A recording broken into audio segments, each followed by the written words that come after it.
அனைவருக்கும் வணக்கம். நம்ம டெய்லியும் தினமணி செய்தித்தாளில் இருக்கக்கூடிய முக்கிய செய்திகளை பார்க்குறோம். இன்றைக்கி என்ன செய்திகள் இருக்குது அப்படிங்கிறத பார்ப்போம். ஸோ முதல்ல பார்த்தோம்னா நமக்கு திருக்குறளை ஃபஸ்ட்டு பார்த்துரும். திருக்குறளில் என்ன சொல்லியிருக்காங்க அப்படின்னா, அருமை உடைத்தென்று அசவாமை வேண்டும், பெருமை உயர்ச்சி தரும் அப்படின்னு சொல்லி கொடுத்துருக்காங்க. இது செய்வதற்கு அருமையானது என்று சோர்வுறாமல் இருக்க வேண்டும், அதை செய்வதற்கு தக்க பெருமையை முயற்சி உண்டாக்கும் அப்படின்னு சொல்லி கொடுத்துருக்காங்க. ஸோ ஒரு செயலை செய்யறதுக்கு தடையாக சோர்வு அப்படிங்கிறது இருக்கக்கூடாது. அந்த செயலை செய்ய தொடங்க அந்த முயற்சியே நமக்கு ஒரு ஊக்கமாக இருக்கும் அப்படிங்கிறத சொல்லியிருக்காங்க. திருக்குறளின் 611 அதிகாரம் ஆள்வினை உடைமை. ஸோ இங்கே என்ன கொடுத்துருக்காங்க அப்படின்னா, அசர் அறிக்கை அப்படின்னு சொல்லி கொடுத்துருக்காங்க. அசர் ஆர் ஏசர் அறிக்கை அப்படின்னு கூட நம்ம எடுத்துக்கலாம். ஓகேங்களா. Annual status of education report அப்படின்னு சொல்லுவாங்க. Annual status of education report அப்படிங்கிறது தான் இந்த அசர் அப்படிங்கிற இந்த ரிப்போர்ட். ஓகேங்களா. ஸோ இந்த ரிப்போர்ட்டை யார் வெளியிடுறாங்க அப்படின்னு பார்த்தோம்னா, பிரதம் அப்படிங்கிற ஒரு என்ஜிஓ தான் வெளியிடுறாங்க. ஃபஸ்ட்டு முக்கியமான விஷயம் இதுதான். ஓகேங்களா. அசர் அப்படிங்கிற report, annual status of education report, released by கவர்மெண்ட்டா அப்படின்னு கேட்டால் கிடையாது. பிரதம் அப்படிங்கிற என்ஜிஓ தான் இந்த ஒரு ரிப்போர்ட்டை ரிலீஸ் பண்ணுறாங்க. சரியா. ஸோ 2024 பள்ளி கல்வியை பொறுத்து தான் இந்த ஒரு அறிக்கை அப்படிங்கிறது எப்பயுமே அமைந்திருக்கும். சரிங்களா. பள்ளி கல்வி, ஸ்கூல் எஜுகேஷன் எப்படி இருக்குது அப்படிங்கிறது தான். சரிங்களா. அந்த வகையில் பார்க்குறப்ப கிட்டத்தட்ட 605 மாவட்டங்களில் 3 முதல் 16 வயது இருக்கக்கூடிய மாணவர்களை இவங்க ஆய்வு செஞ்சுருக்காங்க. ஓகேங்களா. கிட்டத்தட்ட எவ்வளவு பேர் அப்படின்னு பார்த்தோம்னா 6.5 லட்சம் பேர்கிட்ட இவங்க தரவுகளை எடுத்திருக்காங்க. தமிழகத்தை பொறுத்த வரைக்கும் பார்த்தோம்னா 28,000 மாணவர்கள் கிட்ட இவங்க தரவுகளை எடுத்திருக்காங்க. சரிங்களா. அந்த தரவுகளுடைய கண்டுபிடிப்புகளை தான் இங்கே கொடுத்துருக்காங்க. என்ன சொல்லியிருக்காங்க அப்படிங்கிறத பார்ப்போம். 2022 அரசு பள்ளியில் சேரக்கூடிய மாணவர்களின் எண்ணிக்கை அப்படிங்கிறது 72% இருந்திருக்கு. அதுவே 2024 பார்க்குறப்ப அது 66.8% குறைந்துள்ளது அப்படிங்கிறத சொல்லியிருக்காங்க. கொரோனா காலகட்டத்துக்கு அப்புறம் மக்கள்கிட்ட சேவிங்ஸ் அப்படிங்கிறது கம்மியாக இருக்கும்.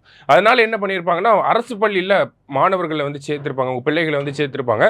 இப்போது கொரோனா முடிஞ்ச ஒரு 4-5 வருஷம் ஆயிடுச்சு. இப்போ என்ன ஆகுது அப்படின்னு பார்த்தோம்னா, மறுபடியும் அந்த அரசு பள்ளியில் இருக்கக்கூடிய மாணவர்கள் எடுத்து மறுபடியும் ப்ரைவேட் ஸ்கூலில் அட்மிஷன் போடுறாங்க அப்படிங்கிறதா இங்கே கொடுத்துருக்காங்க. சரிங்களா. அதுலேருந்து நம்ம அதை தான் புரிஞ்சிக்க முடியுது. 72 இருந்தது, இப்போ எவ்வளோ ஆயிருக்கு அப்படின்னு பார்த்தோம்னா நமக்கு 66%, கிட்டத்தட்ட ஒரு 6% குறைந்திருக்கு. அதே மாதிரி இந்த அறிக்கையை பொறுத்த வரைக்கும் பார்த்தோம்னா என்ன முக்கியமான கண்டுபிடிப்பாக இருக்கும் அப்படின்னு பார்த்தோம்னா, ஃபவுண்டேஷனல் லிட்ரஸி அண்ட் நியூமரசி. ஒரு மாணவருக்கு எழுத படிக்க தெரியுதா அப்படிங்கிறத கண்காணிப்பாங்க. சரிங்களா. அந்த வகையில் ஒரு 3ஆம் வகுப்பு படிக்கக்கூடிய மாணவர் கையில் 2ஆம் வகுப்பு பாடங்களை கொடுத்து ரீட் பண்ண சொல்லுவாங்க. அவங்களால ரீட் பண்ண முடியுதா இல்லையா அப்படிங்கிறத பார்க்குறதுக்கு. ஸோ அந்த மாதிரி ரீட் பண்ண முடியுதா, அப்போ 100% 100 மாணவர்கள் இருக்காங்கன்னா 20% ஆஃப் மாணவர்களால தான் அதை ரீட் பண்ண முடியுது. எப்போ? 2018. சரிங்களா. நீங்கள் 3ஆவது வகுப்பு படிக்கிறீங்க, உங்கள் கையில் 2ஆம் வகுப்பு புக்கை கொடுத்து ரீட் பண்ண முடியுதா அப்படின்னு கேட்டால் 100ல் 20 பேர்னால தான் ரீட் பண்ண முடியுது. அது எப்போ அப்படின்னு பார்த்தோன்னா 2018. 2022 லாக்டவுனுக்கு அப்புறம் பார்த்தோம்னா அந்த நிலை இன்னமும் சரிஞ்சிருக்கும். 16% தான் இருந்திருக்கும். ஓகேங்களா. ஏன்னா லாக்டவுனில் எஜுகேஷன் அப்படிங்கிறது இல்லாமல் இருந்துச்சு. கவர்மெண்ட் ஸ்கூலில் ஃபுல்லாகவே இது எல்லாமே கவர்மெண்ட் ஸ்கூல் ஸ்டூடெண்ட்ஸை பேஸ் பண்ணி இருக்கக்கூடிய ரிப்போர்ட் தான்.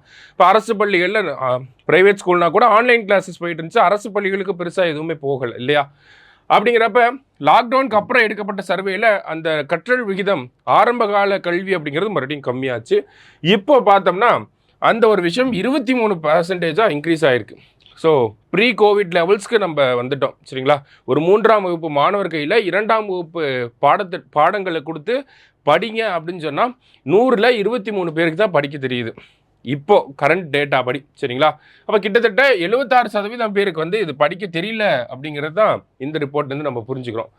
அதே மாதிரி பார்த்தோம்னா ஒரு 5th ஸ்டாண்டர்ட் படிக்கக்கூடிய ஸ்டூடெண்ட் கிட்ட செகண்ட் ஸ்டாண்டர்ட் புக்கை கொடுத்து ரீட் பண்ண சொன்னால் எவ்வளோ பேர்னால ரீட் பண்ண முடியுது அப்படின்னு பார்த்தோம்னா கிட்டத்தட்ட 44% பேர்னால மட்டும்தான் ரீட் பண்ண முடியுது. இதுவே 8th ஸ்டாண்டர்ட் படிக்கக்கூடிய ஒரு மாணவர்கிட்ட செகண்ட் ஸ்டாண்டர்டோட புக்கை கொடுத்து படிக்க சொன்னால் 67 பேர்னால மட்டும்தான் படிக்க முடியுது. இப்போ 8வது படிக்கிறாங்க, ஆனால் 2ஆம் வகுப்பு புக்கை கூட அவங்களால ரீட் பண்ண முடியல.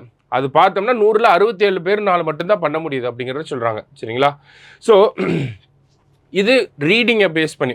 அடுத்தது நியூமரசி, கணக்கு போட தெரியுதா இல்லை அப்படிங்கிறதையும் செக் பண்ணுவாங்க. எப்படி அப்படின்னு பார்த்தோன்னா 3ஆம் வகுப்பில் இருக்கக்கூடிய இந்த அடிஷன் சப்ட்ராக்ஷன்லாம் பண்ண தெரியுதா அப்படின்னு பார்த்தோம்னா கிட்டத்தட்ட 66% பேர்னால பண்ண முடியல அவங்களால.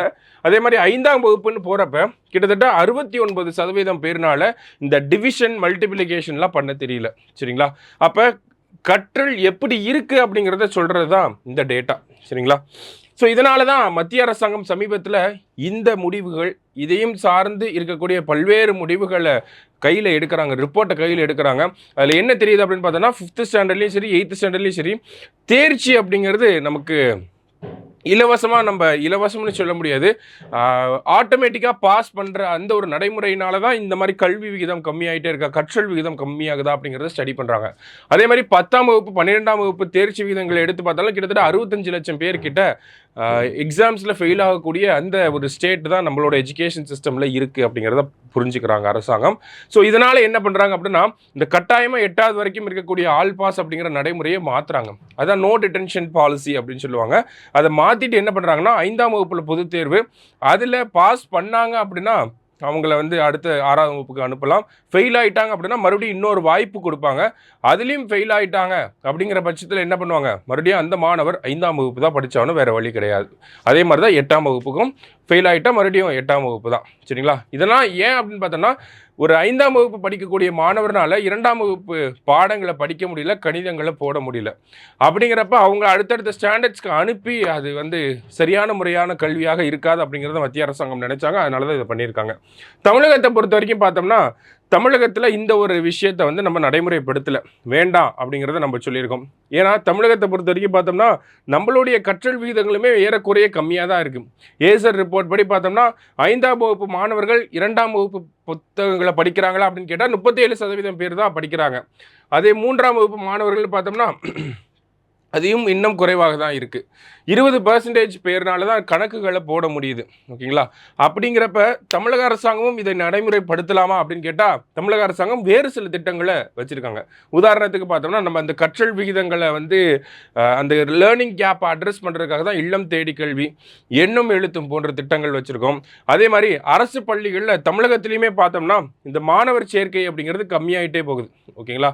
அரசு பள்ளியில் எப்படி மத்திய அளவில் 72லேருந்து 66% இருந்துச்சோ, தமிழகத்திலையும் பார்த்தோம்னா இந்த ஒரு விகிதம் அப்படிங்கிறது கம்மியாகிட்டே தான் இருக்குது. ஓகேங்களா? ஸோ அதுக்காக மத்திய அரசாங்கம் தமிழக அரசாங்கம் என்ன பண்ணுறாங்க, அரசு பள்ளிகளில் மாணவர் சேர்க்கையை அதிகப்படுத்தணும் அப்படிங்கிறதுக்காக தான் நீட்டில் 7.5% உள்ஒதுக்கீடு அப்படிங்கிறது இருக்குது. நமக்கு தமிழ் வழி கல்வியை ப்ரொமோட் பண்ணுறதுக்காக 20% PSTM அப்படிங்கிறதெல்லாம் கொடுக்குறாங்க. இந்த மாதிரியான திட்டங்கள் மூலிமா அரசாங்கமும் என்ன பண்ணுறாங்க அப்படின்னா, அரசு பள்ளிகளில் அந்த மாணவர் சேர்க்கையை அதிகப்படுத்தணும் அப்படிங்கிறத நினைக்கிறாங்க. சரிங்களா?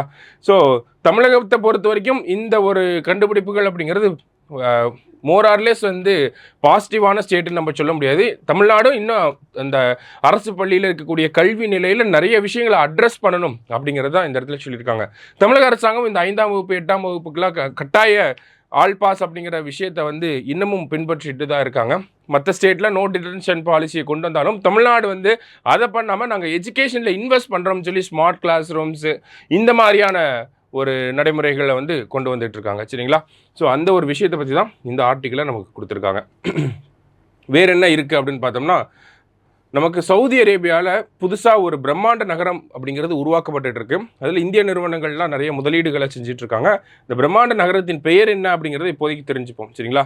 ஸோ அந்த நகரத்துக்கு பூமியின் நகரம் அப்படின்னும் அதுக்கு இன்னொரு பேர் இருக்குது. அந்த நகரத்தின் பேர் என்ன அப்படின்னு பார்த்தோன்னா திரியா அப்படின்னு சொல்கிறாங்க. சவுதி அரேபியாவோட தலைநகர் ரியாத்தில் வந்து வரதாக சொல்லியிருக்காங்க. சரியா? திரியா அப்படிங்கிறது சவுதி அரேபியாவோட ரிலேட் ஆகி வரும் அப்படிங்கிறத ஞாபகம் வச்சுக்கோங்க. சரியா? ஸோ இன்றைக்கி ஆர்டிகல்ஸில் இருக்கக்கூடிய முக்கியமான கண்டென்ட்ஸை பார்த்துருக்கோம். நன்றி.